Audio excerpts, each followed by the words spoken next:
Next topic આપણે start કરીએ. કાલે રિંગની એપ્સ પર જોયેલું હતું.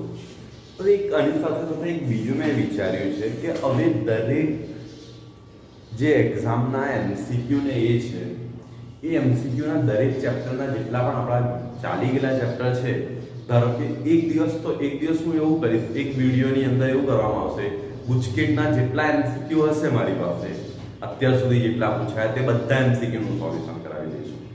એક દિવસે એવો લેક્ચર બનાવીશું કે જેની અંદર બધા JEE ના ક્વેશ્ચન, બાકી બધાના નીટના ક્વેશ્ચન. હવે મારી પાસે કોઈ એક્સ્ટ્રા મટીરીયલ તો છે નહીં અને મારી પાસે પેપર નથી. મને જેટલા ક્વેશ્ચન્સ મળશે અથવા છેલ્લા 5-6 વર્ષથી મારી પાસે જે ક્વેશ્ચન છે એ બધાને હું કવર કરીને એ વિડીયોની અંદર ખાલી એનું સોલ્યુશન કરાવી દઈશું. એટલે એક વસ્તુ હશે કે તમારો એનો થિયરી પાર્ટ કમ્પ્લીટ હશે અને તમારી પાસે પૂરતો ટાઈમ હોય તો તમે JEE નીટના કરાવેલા એમસીક્યુ જોવાના. બાકી ગુજકેટના અને ગુજરાત બોર્ડના જે એમસીક્યુ છે એ તો તમારે કમ્પલસરી સોલ્વ કરી લેવાના બોર્ડની એક્ઝામ માટે. કારણ કે ગુજકેટ અને બોર્ડની એક્ઝામ એમાં બહુ મોટો કોઈ ડિફરન્સ હોતો નથી, બંને સેમ જ એક સરખા લેવલ પર હોય છે. JEE નીટ થોડુંક એડવાન્સ હોય છે એટલે એના માટે અલગ એક સેપરેટ વિડીયો બનાવી દઈશું. એટલે તમારી પાસે જ્યારે ટાઈમ હોય અને તમને લાગે કે મને આ કન્ટેન્ટ આવડે છે આ ચેપ્ટરનું બધું, તો તમે એ એમસીક્યુ સોલ્વ કરવાના પણ પ્રયત્ન કરજો એની સાથે સાથે. એટલે બને ત્યાં સુધી એવી ટ્રાય કરવાની છે આપણે, એટલે વધારે સમય બી નહીં બગડે એની સાથે સાથે તમારું પેરેલલ સોલ્વ થતું જાય. હવે બીજી વાત કરીએ તો આપણે રિંગ માટેની કાલે એક થિયરીની ચર્ચા કરી હતી. તો રિંગની અક્ષ પર આપણે ચુંબકીય ક્ષેત્ર મેળવ્યું. રિંગની જે અક્ષ છે, અક્ષ પર શું કર્યું તો આપણે ચુંબકીય ક્ષેત્રની ગણતરી કરી હતી. તો એ કઈ રીતે આવે છે તે તમે જુઓ. આ રીતની એક રિંગ લીધી હતી. રિંગની અક્ષ અહીંયાથી, રિંગની ત્રિજ્યા આપણે કેટલી કન્સિડર કરી હતી? r. પ્રવાહ આ દિશામાં કન્સિડર કર્યો તો આ રીતે આ એટલો પ્રવાહ પસાર થાય છે. અહીંયા એક dl ખંડ ધારેલો હતો, idl ખંડ હતો ને એક ખંડ આ તરફ ધારેલો હતો આપણે idl લંબાઈનો, એટલે અહીંયા શું લખતા idl. આના કારણે ઉદ્ભવતું ચુંબકીય ક્ષેત્ર જો તમારો જે આ P બિંદુ પાસે મારે મેળવવું છે, ખાસ ધ્યાન રાખો, P બિંદુ પાસે મારે ચુંબકીય ક્ષેત્ર મેળવવું છે. તો મેં શું કર્યું, આ દિશામાં મારા જમણા હાથનો અંગૂઠો રહે તે રાખ્યો અને આમ ફેરવ્યો. જો તમે જ્યારે આમ ફેરવો છો ત્યારે એક વસ્તુની કાળજી રાખો, તમે અહીંયા તમારું બિંદુ હોય ને તો ચુંબકીય ક્ષેત્ર અંદર જાય. સમજો, જો તમારું બિંદુ અહીંયા છે તો ચુંબકીય તમારી આંગળી આમ નીકળે અંદર જાય, પણ આમ તમે જ્યારે ફેરવશો તો આ બિંદુ પાસે શું થાય, બહાર નીકળે. એટલે તમારું ચુંબકીય ક્ષેત્ર આ દિશામાં હશે, એવું દર્શાવ્યું હતું, બરાબર ને? અહીંયાથી આ જે સ્થાન છે તેને આપણે કેટલું લીધેલું હતું, r. રિંગની ત્રિજ્યા r હતી અને અંતર કેટલું લીધેલું હતું, x. આ એંગલને આપણે ટેક્સ્ટબુકની થિયરી પ્રમાણે થીટા ધારેલું હતું. તો અહીંયાથી તમારે અહીંયાથી જો આ રીતે દોરી દી આપણે કમ્પ્લીટ કરી દઈએ તો આ એંગલ તમારો કેટલો થતો હતો અહીંયાથી 90 - થીટા. હવે થિયરીની અંદર તમે બાયો સાવર્ટના નિયમનો ઉપયોગ કરો તો dv કઈક આ રીતે લખતા μ0 / 4 pi idl cross r તમારી પાસે r ક્યુબ હતું. એની અંદર બહુ ક્લિયર કહેવામાં આવ્યું હતું તમારું જે ચુંબકીય ક્ષેત્ર છે એ કોને લંબ છે, idl ને લંબ હોય છે. તમારું જે ચુંબકીય ક્ષેત્ર છે એ કોને લંબ હોય છે, r ને પણ કેવું હોય છે, લંબ. ટૂંકમાં idl અને r થી જે સમતલ રચાય છે સમતલને કેવું હશે, લંબ. દાખલા તરીકે એક સદિશ તમારો આમ છે, એક સદિશ આમ છે, તો તમારું ચુંબકીય ક્ષેત્ર આમ હશે, લંબ. હવે બહાર નીકળતી દિશા કે અંદર જતી દિશા એ તમારે કોના પરથી નક્કી કરવાની છે, જમણા હાથના સ્ક્રૂના નિયમ પરથી નક્કી કરી લેવાની. હવે જો આ તમારું r છે ને આ તમારું dv છે, એટલે આપણે એ ચુંબકીય ક્ષેત્ર અહીંયા દર્શાવ્યું છે. તો આ બંને પરસ્પર કેવા હશે, લંબ હશે. બંને પરસ્પર કેવા હશે, લંબ. હવે આ પણ તમારું આખું એક ચરણ થાય છે. જો બીજું ચરણ તમે જો અહીં આ પદ્ધતિનું તો કેટલામાં થાય, 90 નું થાય. તો તેમાં આ 90 - થીટા છે તો આ કેટલું થશે, થીટા. હવે આ બંને પણ પરસ્પર લંબ છે તો આ થીટા છે તો આ કેટલા આવશે તમારા 90 - થીટા, તો આ કેટલા આવશે, થીટા. તો હવે આના ઘટક પાડેલા હતા તો આ તરફ કયો ઘટક લખતા હતા, અહીંયાથી આપણે b cos થીટા અથવા db cos થીટા, અને આ તરફ કયો ઘટક લખતા હતા, db sin થીટા. જે રીતે તમે આ ઘટક માટે કહ્યું તેવું આના માટે પણ થશે ને. તેનું ચુંબકીય ક્ષેત્ર આ રીતે હતું, હું વધારે નથી લખતો પરંતુ એની સાથે થીટા દર્શાવી છે, db તરફ આવી છે, બરાબર. આમાં કઈ રીતે નક્કી કરવાનો, પ્રવાહની દિશામાં અંગૂઠો તમારા જમણા હાથમાં આ રીતે, અને આંગળીઓ આમ વાળો. તો જો આમ કહીને તમે વાળશો પ્રવાહની દિશામાં તમારો અંગૂઠો છે. હવે તમે આંગળી આમ વાળશો તો આ બિંદુ પાસે બહાર નીકળશે ને, તો db આ તરફ cos થીટા, તો આ તરફ તમારો કયો ઘટક આવે, dv sin થીટા. પહેલા તો આપણે dv નું મૂલ્ય ગણી લઈએ. તો dv તમે કઈ રીતે લખવાના છે? જો હું ખાલી એનું મૂલ્ય લખું છું તો કઈ રીતે આવી જશે? mu0 4 pi I dl into શું લખી શકું? r sin θ. બરાબર ને? અને અહીંયા તમારી પાસે શું છે? r ક્યુબ કેન્સલ કરવા દે. અહીંથી શું આવેલા? r square. sin θ એટલે તમને ખબર છે એંગલ. કોની વચ્ચેનો એંગલ તમારે લેવાનો છે? I અને dl વચ્ચેનો એંગલ. અહીંયા θ ને બીજું કઈ લખીએ તો પણ ચાલશે. અધરવાઇઝ ડાયરેક્ટ એંગલની વેલ્યુ લખી દો. idl અને r વચ્ચેનો એંગલ. idl એ તમારા કયા દિશામાં છે? સ્પર્શકની દિશામાં. અને આ તમારું જો રિંગ તમારી આમ છે તો એ કઈ દિશામાં છે? ત્રિજ્યાની દિશામાં. તો બંને પરસ્પર કેવા છે? લંબ. તો હું ડાયરેક્ટ લખી દઉં છું sin 90. એટલે અહીંથી dv મને કેટલા મળે છે? mu0 4 pi I dl into r square. મને આ મળ્યું. હવે આપણે આકૃતિ પરથી એનું વર્ણન કરું છું કે ભાઈ dv sin θ ઘટકો રિંગની સામસામે જે રીતે આ ઘટક છે તો તેને અનુરૂપ મને એક ઘટક આ તરફ મળશે. જેવો હું અહીંયા ઘટક લઈશ તો તેને અનુરૂપ મને ઘટક અહીંયા મળે તો અહીંયા મળે. એમ પણ રિંગને તમે બે ભાગમાં વહેંચી શકો. તો આ સાઈડને અનુરૂપ આ સાઈડ મને ઘટકો મળશે જે dv sin θ ઘટકની અસરને શું કરી દેતા હશે? નાબૂદ કરી દે. તો ચુંબકીય ક્ષેત્ર માત્ર કયા ઘટકને આભારી હશે? dv cos θ ઘટકને, એટલે કે x અક્ષની દિશાના ઘટકને જ આભારી હશે. તો હવે હું કઈ રીતે લખી શકું? dvx બરાબર x અક્ષની દિશાનો ઘટક તો dv cos θ લખી શકું. એટલે અહીંયા શું આવે? mu0 4 pi I dl r. અને cos θ એટલે શું છે તમારી પાસે? તો જો અહીંયા θ લેવું, cos θ એટલે પાસેની બાજુ છેદમાં કર્ણ, એટલે r ડિવાઇડ બાય શું આવી જાય? Small r. બરાબર? અહીંયા સ્ક્વેર છે સોરી. ને પાછું ક્યુ આવી જશે? cos θ એટલે આ જ આવશે ને. ચલો હવે એની વેલ્યુ તમારે મૂકવી તો મૂકી દઈએ. તો કયું થશે? mu0 4 pi I dl.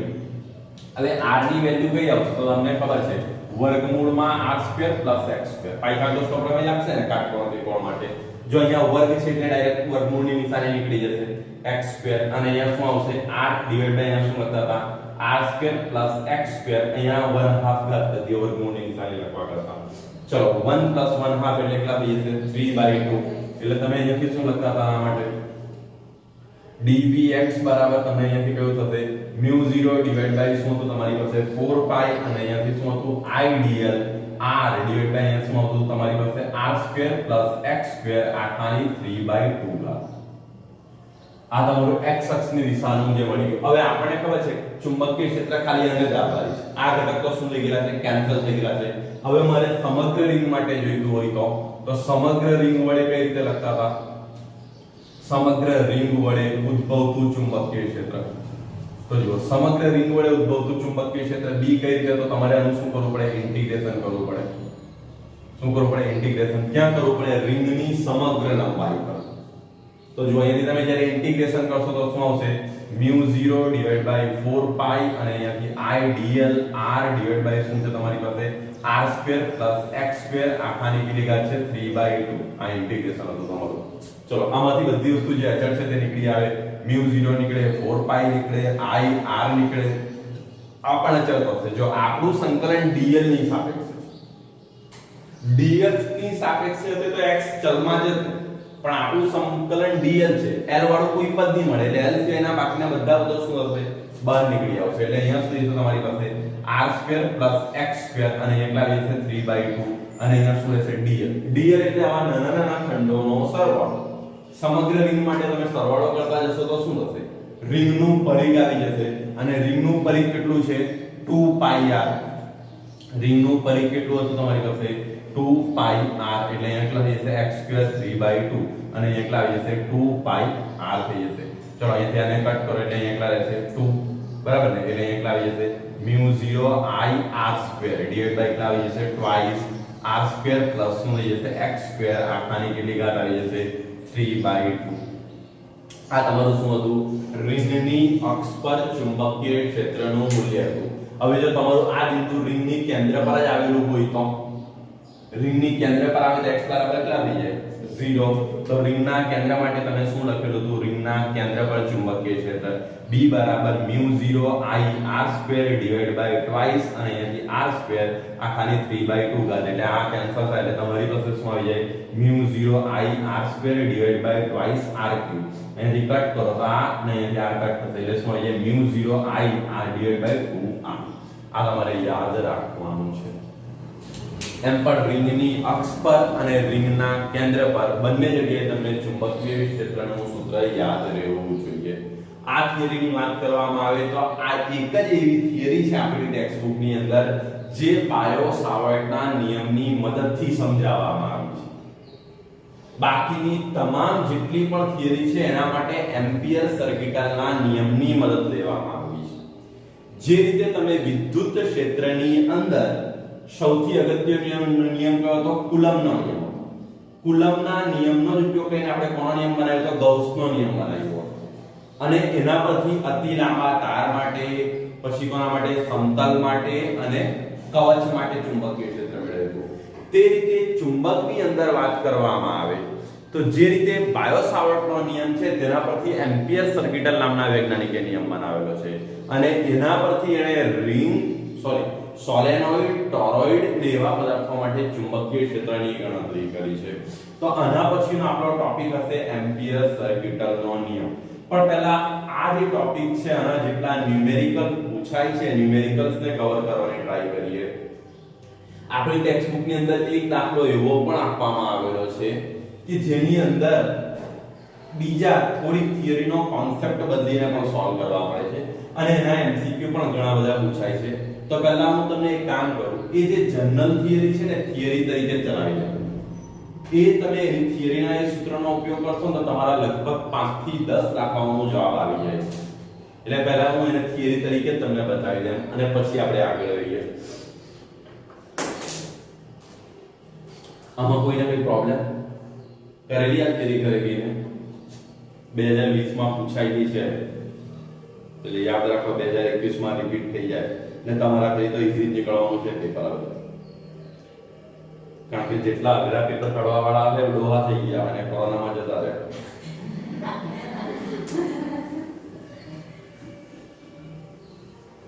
એટલે બધા ઈઝી કાઢે, કોઈ પાપ નહીં કરે આમાં, બધા સાચીને ચાલે.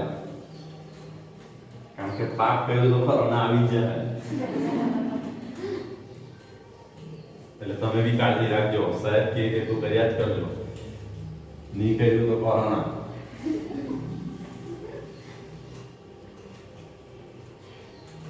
તો સાઉથની મૂવી જેવું થઈ જાય એવું થઈ જાય.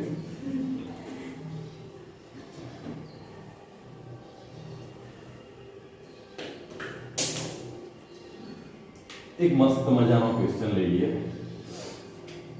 આ રીતે મને આવો ક્વેશ્ચન આપવામાં છે. ખાસ ધ્યાન આપજો, ક્વેશ્ચન બહુ અગત્યનો છે. અને અહીંયા એંગલ થીટા લેવામાં આવે છે. અહીંયા આપણે P બિંદુ લઈએ. આ ચાપ જે છે એની ત્રિજ્યા ધારો કે હું R ધારી રહ્યો છું. આમ ધારો આ જે ચાપ છે આમાંથી ધારો કે I જેટલો વિદ્યુત પ્રવાહ પાસ કરવામાં આવે છે. તો એના કારણે કે આ જે ચાપની દર છે એના કારણે આના કેન્દ્ર પર મળતું ચુંબકીય ક્ષેત્ર ગણવાનું છે. આના કારણે મળતું ચુંબકીય ક્ષેત્ર ગણવાનું છે. હવે જો ચુંબકીય ક્ષેત્રની ગણતરી માટે અહીંયા એમ જોવા જાય તો પ્રવાહ આ રીતે પાસ થાય છે. અહીંથી જો ગણતરી કરીએ તો I જેટલો પ્રવાહ પાસ થાય છે.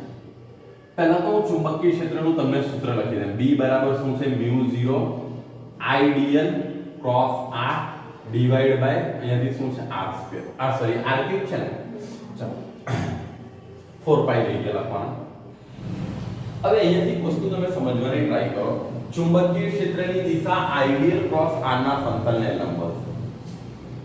હવે જો અહીંયા ચુંબકીય ક્ષેત્ર તમારું જુઓ, આ દિશા આ જો કોઈ આ તારને કારણે ચુંબકીય ક્ષેત્ર ગણવાની ટ્રાય કરે આ બિંદુ પાસે, સમજો તો એ બિંદુ ક્યાંથી પાસ થાય છે? P બિંદુમાંથી પાસ થઈ જાય. તો આટલાને કારણે ઉદ્ભવતું ચુંબકીય ક્ષેત્ર અહીંયા કેવું હશે? 0, કારણ કે એને લંબ હોવું જોઈએ. તે રીતે આ બિંદુ પણ ક્યાંથી પાસ થાય છે? આ લાઈન પણ ક્યાંથી પાસ થાય છે? P બિંદુમાંથી જ પાસ થાય. તેના કારણે પણ ચુંબકીય ક્ષેત્ર કેટલું હશે? 0. ચુંબકીય ક્ષેત્ર માત્ર કોના કારણે ઉદ્ભવશે? આટલા ભાગને કારણે જ ઉદ્ભવશે.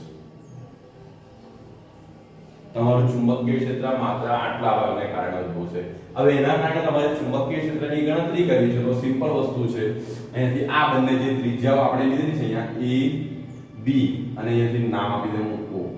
તો જો OA ને OB વડે તો ઉદ્ભવતું ચુંબકીય ક્ષેત્ર અહીંયા કેટલું હોવાનું છે 0. બરાબર ને? કારણ કે જો એનું R પણ આ દિશામાં આવશે ને આઈડિયલ પણ આ દિશામાં આવશે. તો એ લખી દઈએ OA અને OB તાર વડે O પાસે ઉદ્ભવતું જે ચુંબકીય ક્ષેત્ર છે ઉદ્ભવતું ચુંબકીય ક્ષેત્ર dV બરાબર કેટલું થશે 0. એટલે ચુંબકીય ક્ષેત્ર માત્ર કોના કારણે ઉદ્ભવે છે AB ચાપ AB ને કારણે. કોના કારણે ઉદ્ભવશે ચાપ AB ને કારણે. હવે મારે ચુંબકીય ક્ષેત્ર જાણવું છે તો અહીંયા પહેલા શું કરવું પડે નાનો ખંડ લેવો પડે આ રીતના અને એની દિશા આઈડિયલ આ રીતના થઈ જશે ને. ચલો તો હું લખું હવે ચાપ કયું લખી દઉં અહીંયાથી AB ને કારણે O પાસે ચુંબકીય ક્ષેત્ર તો જો O પાસે તમારું ચુંબકીય ક્ષેત્ર કઈ રીતના આવવાનું છે તો તમે કઈ રીતે ગણવાના dV બરાબર તમારી પાસે સૂત્ર કઈ આ છે μ0 / 4 pi ideal r ક્રોસ તમારી પાસે અથવા તો ડાયરેક્ટ હું લખી દે ને r sin 90 એ થશે ને. જો આઈડિયલ ક્રોસ r લખશો r તમારું આ દિશામાં છે અને આ સ્પર્શકની દિશામાં છે તો sin કેટલા આવી જશે 90 જ આવશે ને તમારી પાસે અહીંયાથી sin 90 ખબર પડે છે ને ડિવાઇડ બાય અહીંયા કેટલા આવી જશે r³ ના ખબર પડે તો કહેજો r² એટલે તમારી પાસે શું આવશે dV બરાબર શું આવશે μ0 / 4 pi અહીંયા ideal ડિવાઇડ બાય શું આવી જશે r². આજ મને મળશે ને ચુંબકીય ક્ષેત્ર પણ મારે તો સમગ્ર રિંગને કારણે કારણ કે આખા ભાગને કારણે છે ને હું આટલાના કારણે ગણી કરું તે થોડી ચાલે. મારે તો શું કરવું પડે આખી ચાપ ધ્યાનમાં લેવી પડે. તો જો આખા ચાપને કારણે લખવું હોય તો મારે શું કરવું પડે આ સૂત્રનું ઇન્ટિગ્રેશન કરવું પડશે dV કરવું પડે ને ઇન્ટિગ્રેશન એટલે આનો જે કઈ જવાબ મળે એનું મારે શું કરવું પડે સંકલન કરવું પડે. તો b બરાબર હું આનું ઇન્ટિગ્રેશન કરવાની ટ્રાય કરું μ0 / 4 pi અને અહીંયા શું છે ideal ડિવાઇડ બાય r².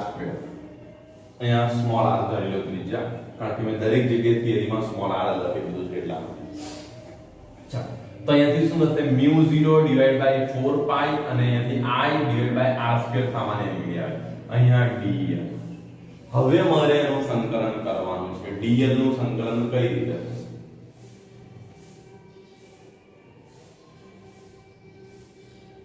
કારણ કે હવે મને એની લંબાઈ ખબર પડવી જોઈએ ને.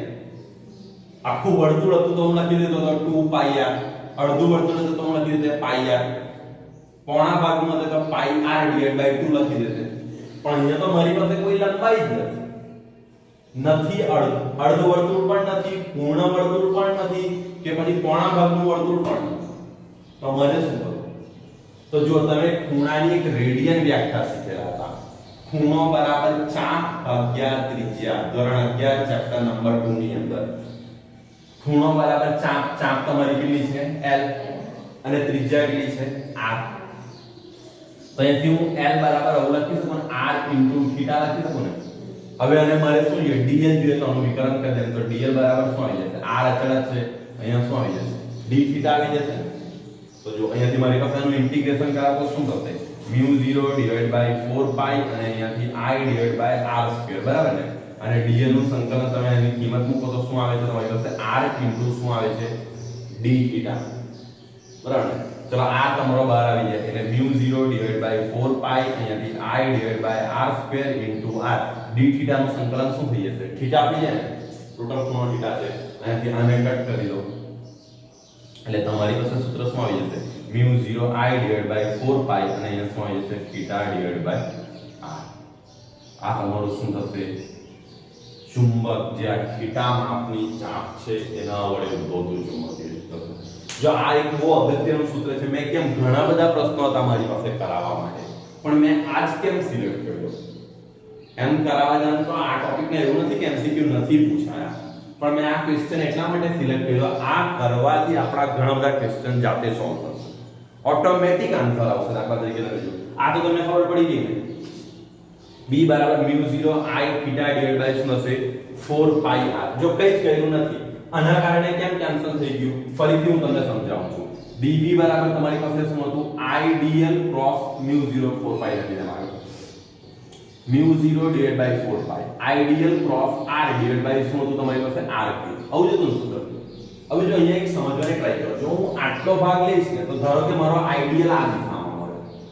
સપોઝ એક મિનિટ તમે સમજવાની ટ્રાય કરો. આઈડિયલ આ દિશામાં હશે, r પણ મારો આ દિશામાં થશે ને, તો બંને વચ્ચેનો ખૂણો કેટલાનો થઈ જાય 0 અને sin 0 કેટલા થશે 0 થઈ જાય. એટલે આ આને કારણે અહીંયા ચુંબકીય ક્ષેત્ર કેટલું થાય 0.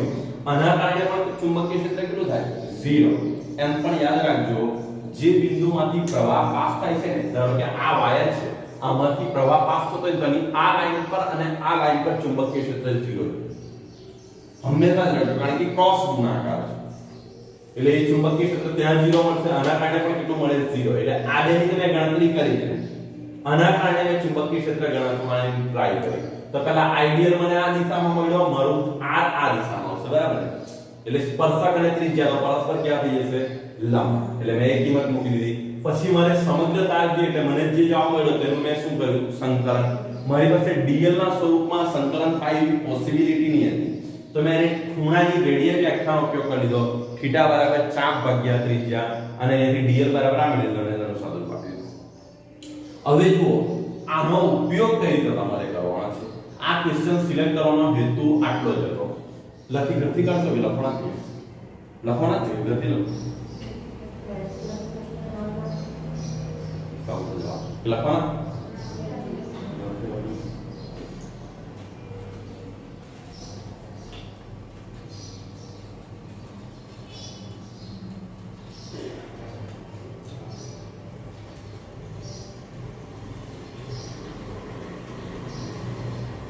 જો થીટા લંબાઈની આર્કના કારણે મને જે ચુંબકીય ક્ષેત્ર મળેલું છે કયું છે b બરાબર μ0 I divide by 4 pi r into શું છે થીટા.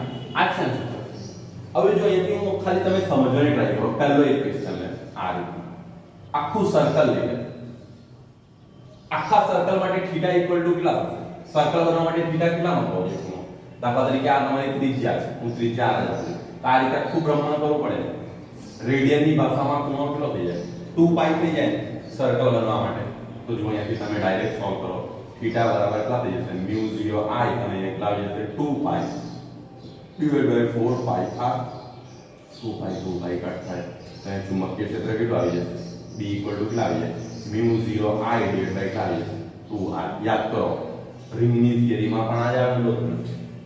થીટા ઇક્વલ ટુ આ જ આવેલું તમારું રિંગની થિયરીમાં. દાખલા તરીકે બીજું અર્ધવર્તુળ લેવું. બીજી થિયરી લેવામાં દાખલા તરીકે અર્ધવર્તુળ લેવું. અર્ધવર્તુળ આ એનું કેન્દ્ર થશે. હવે અહીંયા ખૂણો કેટલાનો મળે 180 નો એટલે કેટલા થઈ જશે પાઈ થઈ જાય. ખૂણો કેટલાનો થઈ જશે પાઈ થઈ જશે. તો દાખલા તરીકે અહીંયાથી હવે એના માટે ચુંબકીય ક્ષેત્ર ગણીએ તો b બરાબર શું આવી જશે μ0 I થીટા ની જગ્યાએ શું આવી જશે પાઈ ડિવાઇડ બાય કેટલા થઈ જશે 4 પાઈ r. પાઈ અને પાઈ કટ તો b બરાબર કેટલા આવી જશે μ0 I ડિવાઇડ બાય શું આવી સોરી પાઈ ને પાઈ કટ કરવાના હતા. μ0 I ડિવાઇડ બાય શું આવી 4. ખબર પડી? દાખલા તરીકે હું કોણા ભાગનું જ વર્તુળ લઈ લઉં.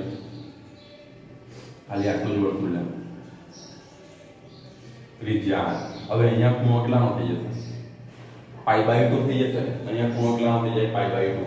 તો b ઇક્વલ ટુ તમારી પાસે શું આવશે μ0 I ડિવાઇડ બાય ખૂણો કેટલાનો થઈ જશે પાઈ બાય 2 ડિવાઇડ બાય કેટલા આવી જશે 4 પાઈ r. આ પાઈ અને પાઈ તો કટ થશે પણ 2 નીચે આવી જાય એટલે 4 કેટલા થઈ જશે 8. એટલે b બરાબર તમારી પાસે કેટલા આવી જશે μ0 I ડિવાઇડ બાય કેટલા થઈ જશે 8r. બરાબર. તો દાખલા તરીકે બીજું કોઈ એક લઈ લઈએ આપણે ત્રીજા ભાગનું વર્તુળ લઈ લઈએ. આ રીતે મને વર્તુળ આપવામાં આવેલું છે. આવું આના કારણે ચુંબકીય ક્ષેત્ર પૂછે છે. તો અહીંયા જો આ ખૂણોની જોવાનો તમારે આ જોવાનો જે ચાપ વડે બને છે તો કેટલો બને 270 એટલે 3 પાઈ બાય 2 લખીએ છે ને 3 પાઈ બાય 2. ચલો 3 પાઈ બાય 2 એટલે તમે અહીંયાથી મૂકી દેવાનું એ સૂત્રને. તો b ઇક્વલ ટુ શું આવશે μ0 I ડિવાઇડ બાય કેટલા થઈ જશે 3 પાઈ બાય 2 ડિવાઇડ બાય કેટલા થઈ જશે તમારી પાસે 4 પાઈ r. પાઈ અને પાઈ ને બાદ કરી દો 3 આગળ આવી જશે 3 3 મ્યુ 0 I આ અંદર હશે એટલે 4 4 દુ 8 થઈ જશે ને 1 હવે એ લોકો આવા ક્વેશ્ચન પૂછે ને એમાં અલગ અલગ તમને વેલ્યુ ત્રિજ્યાની વેલ્યુ ને આ બધું આપી દે. હવે એમાં હું ત્રિજ્યાની વેલ્યુ લઈને એક દાખલો ગણાવું એના કરતા મેં એવી થિયરી કોમન કરાવી દીધી કે જેનાથી તમને આ રીતના કોઈ પણ ક્વેશ્ચન પૂછે તો તમારી સમસ્યા સોલ્વ થઈ જાય. વેલ્યુ મૂકવી એ તમારી પોતાની આવડત છે, તમારી પોતાની પ્રેક્ટિસ હોવી જોઈએ. એ હું કરાવવા જાઉં તો ઘણો બધો લાંબો સમય જાય. એટલે એક વસ્તુ છે વેલ્યુ મૂકતા તમને આવડવું જોઈએ. અને એમ પણ આપણી ટેક્સ્ટ બુક ની અંદર જે આના પછીનો એક એક્ઝામ્પલ સોલ્વ કરેલો છે તેની અંદર આ જ કોન્સેપ્ટ લાગુ પડે છે. એટલે મારે એ એક્ઝામ્પલ માટે પણ આ થિયરી કરાવવી જરૂરી હતી. જો મેં બે કોન્સેપ્ટ ક્લિયર કર્યા આની અંદર કે કોઈ પણ લાઈન હશે, તાર હશે, ખાસ ધ્યાન રાખજો, તો તારની અક્ષ પર આવેલા કોઈ પણ બિંદુ આગળ ચુંબકીય ક્ષેત્ર 0 છે.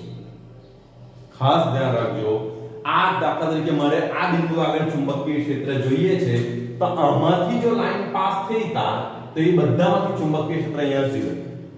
ખાસ ધ્યાન રાખજો. એટલે મેં આ લીધો આની અક્ષ પર આવેલા તમામ બિંદુએ ચુંબકીય ક્ષેત્ર કેવું હશે? 0. ટૂંકમાં આમાંથી એ દિશાના કારણે બાકીનું જો કોઈ હશે તેના કારણે મારે શું કરવી પડે? ગણતરી કરવી પડશે. બીજો અહીંયા થીટા લંબાઈની જો ચાપ હોય તો આપણી પાસે ચુંબકીય ક્ષેત્રનું સૂત્ર આ છે μ0I. તમારે આ રીતે યાદ રાખવાનું μ0I / 4π અને અહીંયા શું છે? થીટા ભાગ્યા. બરાબર. તમારી પાસે નંબર જુઓ, એક મિનિટ, ખૂણો બરાબર શું તો તમારી પાસે ચાપ ભાગ્યા ત્રિજ્યા શું? ત્રિજ્યા. એટલે આ રીતે નહીં તો એ રીતે રિઝલ્ટ. એટલે તમારે આ રીતે તમારે સૂત્રને શું કરવાનું છે? યાદ રાખવાનું. μ0I / શું છે? 4π થીટા * r. કોઈ થીટાની વેલ્યુ મૂકતા જાઓ. આવા કેસની અંદર ખાસ ધ્યાન રાખો, તમારા ચાપ વડે જે ખૂણો બને છે ને એ તમારે મૂકવાનો છે. એ ભૂલ થવી જોઈએ નહીં. એટલે એ વસ્તુની તમારે કાળજી રાખવાની રહેશે. ચલો નેક્સ્ટ આપણે ટેક્સ્ટ બુકના જે ન્યુમેરિકલ્સ આપેલા છે ન્યુમેરિકલ્સ લઈએ અને આ બેઝ પર તમારી રેફરન્સ બુકની અંદર જે કોઈ એક્ઝામ્પલ હોય તેને સોલ્વ કરવાનો પ્રયત્ન કરજો. બીજું આની સાથે સાથે હું લગભગ આજે અથવા કાલે એક ટોપિક છે જે આપણી ટેક્સ્ટ બુકની અંદર નથી, મેં તમને શરૂઆતમાં પણ કીધું હતું, પરિમિત લંબાઈનો તાર. એટલે તારની જે લંબાઈ હોય એના પણ એમસીક્યુ પૂછાય છે. એટલે એ વિડિયો હું એનો વિડિયો અપલોડ કરી દઈશ. જે મિત્રએ જોવો હોય તે જોઈ લે, બાકીનાને કરી લે. જેણે ખાલી બોર્ડની તૈયારી કરવી છે એમને કોઈ ચિંતા નથી, બાકી જેને બધી જ કરવી છે એ ખાસ ધ્યાન રાખે. આપણે એક આ રીતનો ક્વેશ્ચન છે. ક્વેશ્ચન નંબર તમારી પાસે એક્ઝામ્પલ નંબર 4.6 છે. આ રીતનો એક તાર આપવામાં આવેલો છે. એ તારને અહીંયાથી અર્ધવર્તુળાકાર વાળી દેવામાં આવેલો છે અને આ રીતના તમને કંઈક અહીંયા ભાગ આપવામાં આવેલો છે. આ જેટલો વિદ્યુત પ્રવાહ પાસ થાય છે. હવે ફર્સ્ટ ક્વેશ્ચન આઈ થિંક એવું પૂછવા મળે છે જે પ્રવાહનું મૂલ્ય છે એ પણ તમને આપી દેવામાં આવ્યું છે 12 એમ્પિયર. કેટલો અહીંયાથી 12 એમ્પિયરનો પ્રવાહ અને આની ત્રિજ્યા પણ આપેલી છે, તમને ધ્યાન હોય તો 2 સેન્ટીમીટર. ને તમારે આના કેન્દ્ર પર જ ગણવાનું છે ચુંબકીય ક્ષેત્ર. અને કેન્દ્ર પર ચુંબકીય ક્ષેત્ર ગણવાનું છે. જો આ દાખલો સમજવાની ટ્રાય કરજો, બહુ કઈ ધાર પાડવાની નથી. મેં આ દાખલા માટે પેલી થિયરીને ખાસ લેવાનો પ્રયત્ન કર્યો. તાર આ રીતનો છે, આમાંથી પ્રવાહ પાસ થાય છે, મારે અહીંયા ચુંબકીય ક્ષેત્ર ગણવાનું છે. એક વસ્તુ ફિક્સ છે, પહેલા તો હું આ તારને જોઈ લઉં. તાર ક્યાંથી પાસ થશે? ડાયરેક્ટ વર્તુળના કેન્દ્રમાંથી પાસ થઈ જશે આ લાઈનમાંથી ને, તો એના કારણે ચુંબકીય ક્ષેત્ર કેવું હશે? 0. એટલે તમે ડાયરેક્ટ લખી શકો તારને કારણે સોરી સીધા તારને કારણે સીધા તારને કારણે O પાસે ચુંબકીય ક્ષેત્ર જે છે એ કેટલું હશે? 0. એટલે આ બે ભાગને કારણે તો મને B આના કારણે 0 મળી ગયું, આના કારણે. હવે મારું બાકી કોણ રહ્યું? O બિંદુ આ ચાપ જ બાકી રહી ને ચાપને કારણે કેટલું ચુંબકીય ક્ષેત્ર ઉદ્ભવે? તો જો ચાપ હું લઈ લેમ તો ચાપને કારણે હમણાં જ આપણે લખ્યું μ0 / 4π I / શું અંદર I θ / r હતું ને આપણી પાસે. હવે આ કયો ચાપ છે? અર્ધવર્તુળ છે. અર્ધવર્તુળ માટે θ કેટલા આવે?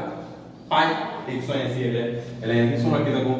μ0 I / શું છે 4π અને θ = π મૂકી દેમ / r π એટલે 2 કરી દો. ચલો અહીંયાથી આની વેલ્યુ μ0 એટલે કેટલા આવે 4 પાઈ * 10⁻⁻⁷ આ એક પ્રવાહ તમને 12 એમ્પિયર આપેલો છે ત્રિજ્યા તમને આપેલી છે ત્રિજ્યા કેટલી છે 2 સેન્ટીમીટર એટલે 0.2 આનું સિમ્પ્લિફાઈડ કરી દો કેટલી આવે છે વેલ્યુ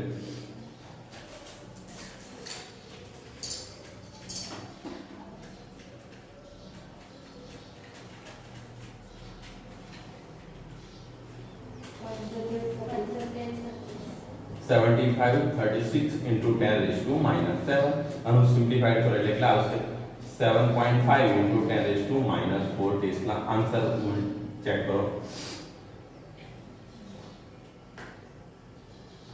આઈ થિંક રોંગ છે 1.9 આવે * 10⁻⁴ છે પાઈ ને તમે કન્સિડર કર્યો પ્રવાહ 12 એમ્પિયર છે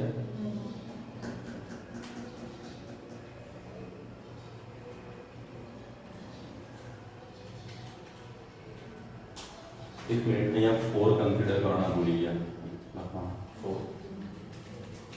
भाग्या 4 कही देगा तुम्हारा आंसर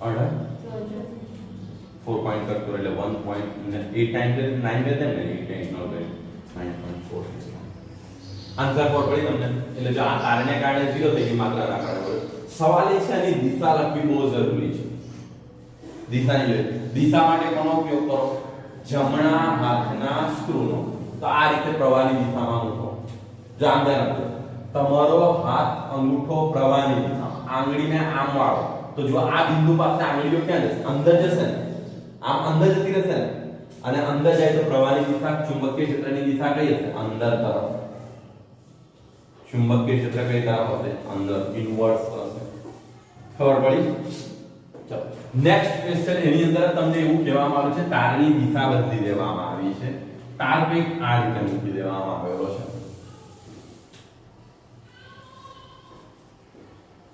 I = 12 એમ્પિયર અહીંથી પણ I = 12 એમ્પિયર જ પાસ થાય છે અહીંથી I = 12 ampere question same way છે તમારી ત્રિજ્યા જે કઈ આપી હતી 2 સેન્ટીમીટર તે છે O બિંદુ પાસે ચુંબકીય ક્ષેત્ર ગણવાનું છે સેમ થિંગ આ બિંદુ તો ક્યાંથી પાસ થાય છે એના કેન્દ્રમાંથી તો આના કારણે ચુંબકીય ક્ષેત્ર કેટલું હશે 0 આના કારણે પણ ચુંબકીય ક્ષેત્ર કેટલું હશે 0 માત્ર આ ચાપને કારણે ઉદ્ભવશે અને કોના જેટલું હશે તો આ સૂત્ર મૂકવું પડશે એટલે એ રીતે સિમ્પ્લિફાઈ કરવું પડે તો આના કારણે ચુંબકીય ક્ષેત્ર મને કેટલું મળશે અહીંયા જે વેલ્યુ આવી તે 1.9 * 10⁻⁴ ટેસ્લા सवाल છે ડાયરેક્શન એટલે દિશાનું શું થશે કારણ કે અહીંયા ચાપ બદલાઈ ગઈ છે અહીંયા ઉપર હતી અહીંયા તો જો હવે અહીંયાની પરિસ્થિતિ સમજો તમારો જમણો હાથ આમ મુકાશે અંગૂઠો આ રીતે છે બરાબર ને પ્રવાહ આ દિશામાં એટલે અંગૂઠો હવે આંગળીને વાળો તો O બિંદુ પાસેથી આંગળીઓ શું થાય છે બહાર નીકળે છે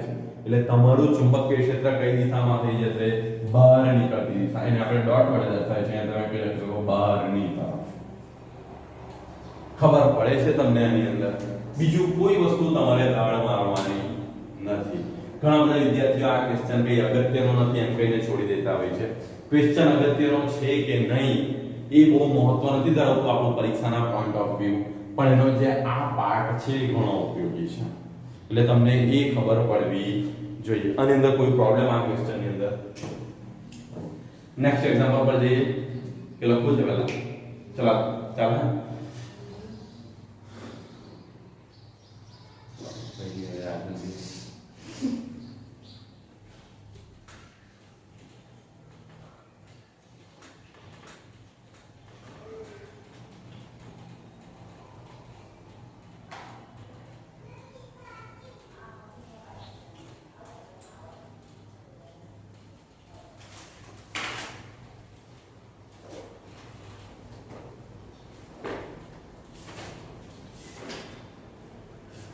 नेक्स्ट क्वेश्चन ની અંદર 10 સેન્ટીમીટર ત્રિજ્યા ધરાવતું 100 આંટા ધરાવતું એક પૂંછડું ધ્યાનમાં લો જેમાંથી 1 એમ્પિયર જો આપણે અહીંથી નેક્સ્ટ ક્વેશ્ચન એટલે 4.7 ની અંદર શું કહેવામાં આવ્યું છે ત્રિજ્યા કેટલી કીધેલી છે 10 સેન્ટીમીટર ત્રિજ્યા ધરાવતું n કુલ આંટાઓની સંખ્યા કેટલી છે 100 આંટા ધરાવતું એક પૂંછડું ધ્યાનમાં લો જેમાંથી 1 એમ્પિયરનો પ્રવાહ પસાર કરવામાં આવે છે તો એના કેન્દ્ર પર ચુંબકીય ક્ષેત્ર ગણવાનું છે.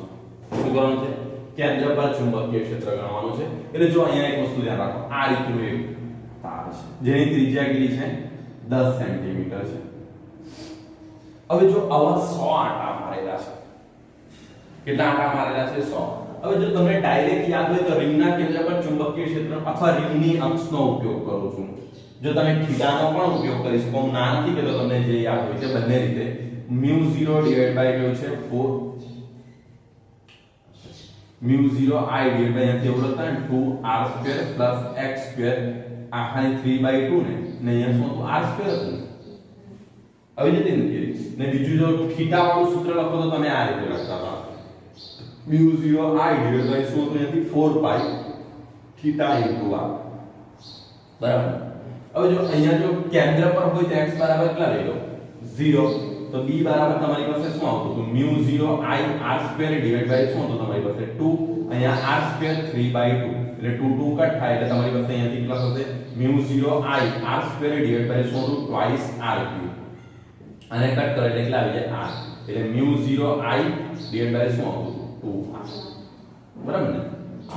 આ રીતનું સૂત્ર. જો તમે આ રીતે યાદ રહી લો તો પણ મને કોઈ પ્રોબ્લેમ નથી. ને તમે થીટાનો ઉપયોગ કરીને લખો તો પણ કોઈ પ્રોબ્લેમ નથી. તમને યાદ કયું છે એ બહુ અગત્યનું છે. સાચું કયું છે? 2π ડિવાઇડ બાય r. 2π કટ કરી દો એટલે કેટલા આવી જાય? μ0 I ડિવાઇડ બાય 2r. ચલો સેમ ને કેન્દ્ર પર તમને ડાયરેક્ટ યાદ હોય તો ડાયરેક્ટ લખો તો પણ મારા બાપનું શું છે? ખાલી મારે તો સાચું પડવું જોઈએ શું? ચલો હવે અહીંયાથી જુઓ, આ એક આંટાને કારણે મળશે. આવા કેટલા આંટા આવા આવી રીતે વાળેલા છે? 100 આંટા. તો 100 વડે ગુણાઈ જશે ને આ સૂત્ર. ટૂંકમાં હું વ્યાપક રીતે લખી દે તો n આંટા વડે ઉદ્ભવતું ચુંબકીય ક્ષેત્ર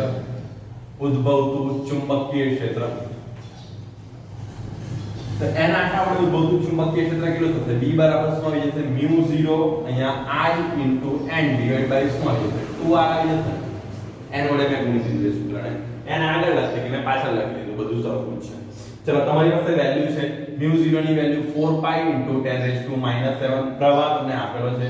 કેટલો આપેલો? 1 એમ્પિયર ને 1 આંટાની સંખ્યા 100, 2 ત્રિજ્યા કેટલી છે? 10 એટલે 0.10 મીટરમાં કન્વર્ટ કરી દીધું. સિમ્પ્લિફાઈડ કરી દો.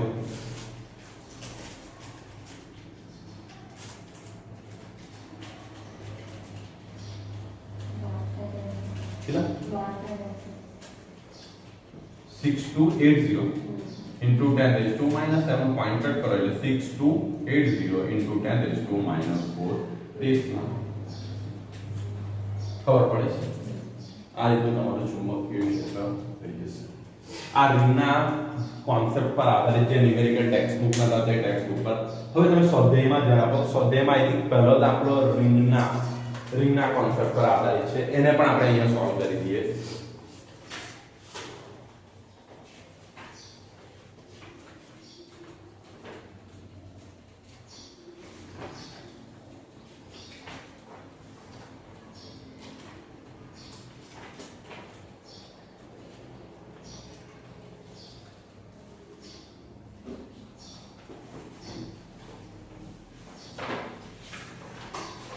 શું કહેવામાં આવ્યું છે? 8 સેન્ટીમીટર ત્રિજ્યા, સેમ એક્ઝામ્પલ છે. 8 સેન્ટીમીટર ત્રિજ્યા આપણને કીધેલું છે. 100 આંટા ધરાવતા વર્તુળાકાર ગૂંચળામાંથી 0.40 એમ્પિયરનો પ્રવાહ વહે છે. તો એના કેન્દ્ર પર ચુંબકીય ક્ષેત્ર ગણો. આ રીતે કહેવામાં આવે છે. સેમ કોન્સેપ્ટ, જે કોન્સેપ્ટ આપણે આગળ એપ્લાય કર્યો તે ત્રિજ્યા r તમને આપેલી છે. પ્રવાહ કેટલો પાસ થાય છે? I બરાબર 0.40 એમ્પિયર. હવે હું ડાયરેક્ટ લખી દઉં છું. રિંગના કેન્દ્ર પર ચુંબકીય ક્ષેત્ર. તો આપણી પાસે કયું છે? રિંગના કેન્દ્ર પર ચુંબકીય ક્ષેત્ર. કેન્દ્ર પર ચુંબકીય ક્ષેત્ર. તો તમે કઈ રીતે લખવાના? રિંગના કેન્દ્ર પર ચુંબકીય ક્ષેત્ર B બરાબર તમારી પાસે μ0 I divide by twice r. બરાબર. કેટલા આંટા છે? n આંટા હશે તો હું એને અહીંયા ગુણાકારમાં લઈ લઉં છું. તો અહીંયા કેટલા આવી જશે? B બરાબર n કેટલા છે? 100. અહીંયા 4π * 10⁻⁻⁷ I પ્રવાહ કેટલો આપણો છે? 0.40 એમ્પિયર. 2 ત્રિજ્યા કેટલી છે? 0.08. સિમ્પ્લિફાઈડ કરી દો.